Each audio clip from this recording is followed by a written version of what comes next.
அல்லேலூயா. இந்த வேத பாடத்தில் உங்களை சந்திப்பதில் நான் பெருமகிழ்ச்சி அடைகிறேன்.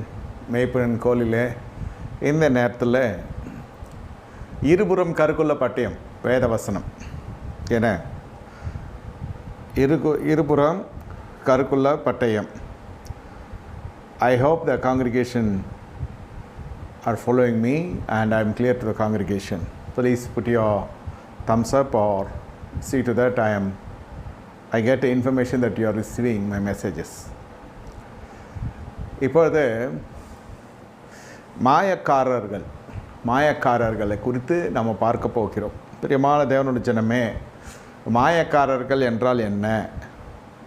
ஐயா, நான் ரட்சிக்கப்பட்டு விட்டேன், நான் அபிஷேகம் பெற்று விட்டேன், உங்ககிட்ட தான் ஞானஸ்தானம் எடுத்தேன், என்ன தசமாக செலுத்துகிறேன், என்ன அப்புறம் விருந்தோம்பல் எல்லாமே நடந்து கொண்டிருக்குது. இந்த மாயக்காரர் என்றாலே சபை விசுவாசிகளையும் போதகர்னையும் தீர்க்கதரிசியும் மெய்ப்பர்களையும் தான் வேதம் அப்படி வர்ணிக்கிறது. கோபித்து கொள்ள வேண்டாம். இது நம்முடைய சபையார் மட்டுமில்லை, எல்லாரும் இதை கேட்கிறார்கள் ஊடகத்தில். ஆகையால் இந்த வசனம் கோபித்து கொள்ள மாட்டீங்கன்னு தெரியும், ஆனால் அதை புரிந்து கொள்கிறோம். நான் சொல்லவில்லை சபை விசுவாசிகள் மாயக்காரர்கள்னு. வேதம் என்ன சொல்லுது? போதகர் மாயக்காரர் நான் சொல்லலை. வேதம் என்ன சொல்லுகிறது என்றால் எரேமியா 23:11 இது தெரிந்து கொள்ளணும். மேய்ப்பனுடைய கோலில் இன்றைய விசுவாசிகள் நாளைய ஊழியக்காரர்கள். ஆகையால் உங்களுக்கு தெரிந்தால்தான் நீங்கள் ஊழியம் செய்ய முடியும். எரேமியா 23:11 வாசிக்கிறோம். தீர்க்கதரிசியும் ஆசாரனும் மாயக்காரில் இருக்கிறார்கள், என் ஆலயத்தில் அவர்களுடைய பொல்லாப்பை கண்டேன் என்று கர்த்தர் சொல்லுகிறார்.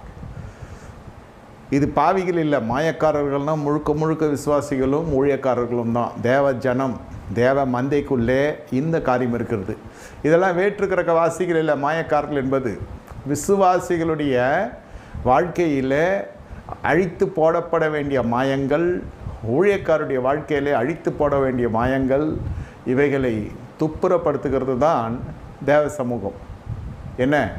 ஆகையால் மாயக்காரர்கள் என்றால் தேவனை அறியாதவர்கள், வெவ்வேறு சபைக்கு போகிறவர்கள், பெந்தெகோஸ்தே உபதேசம் இல்லாதவர்கள் என்பது அல்ல.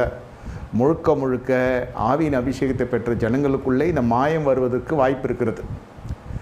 எப்படி கிருமிகள் சரீரத்தை தொற்றிக்கொள்ள வாய்ப்பு இருக்கிறதோ அதே போல் இந்த சத்தியத்தை நாம் அறிகிற பொழுது, அதிலிருந்து நாம் விடுதலை பெறுகிற பொழுது நம்முடைய வாழ்க்கையில் அடுத்த கட்டத்துக்கு நம்ம பரிசுத்தத்தில் போக முடியும். நமக்கு தெரியாது அது என்ன. நான் நல்லவன் என்று எனக்கு தெரியும், சட்டை வெள்ளையாக இருக்கிறதுனால அப்படி தான் நான் நினைப்போம், இது பரிசுத்தவான் ஐயா இவர் அப்படின்னு.